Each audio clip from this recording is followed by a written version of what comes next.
Okay, so this is Quideo number 6, and so basically all this information in the question is just telling us to do phantoms with a chi-square test to test the relationship. So we start with the first letter in phantoms, which is P, which stands for the parameter. So the parameter that we're going to study is the relationship between age and the consumption of 5 or more servings of fruit and vegetables per day, which is what's given to us in the problem. So next we move on to our hypotheses. So first we have our HO, which is our null hypothesis, and this is the most neutral thing that we can say about the relationship.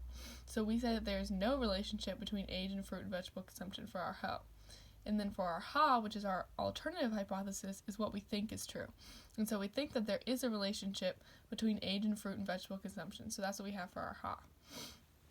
And then we move on to our assumptions. So the two assumptions that we have to meet is that 1, the sample is random, and 2, is that all expected counts must be greater than 1, and 80% of those expected counts must be greater than 5.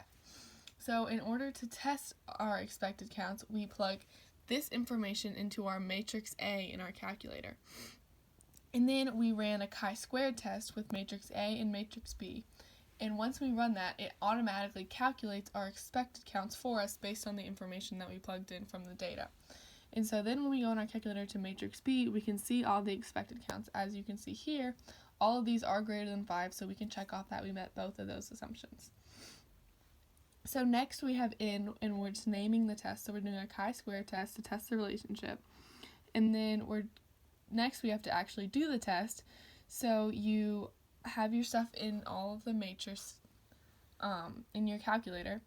And then you run a chi-squared test, and you get that the chi-squared value is 8.983, the p-value is 0.0112, and there are 2 degrees of freedom because it's the number of rows in the data minus 1, which is 2.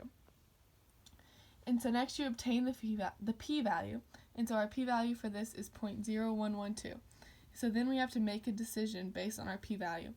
And so because we're not given an alpha in this equation, we have to choose our own. And so we chose 0.05 as our alpha, and because 0.0112 is less than 0.05, we rejected the HO. And then we have to make a statement in context based on the decision that we just made. So we're going to reject the HO, that there is no relationship between age and fruit and vegetable consumption based on our p-value of 0.0112, which is less than our alpha of 0.05. So basically through all of this, we have proved that there is a relationship between your age and the amount of fruit and vegetables that you consume per day.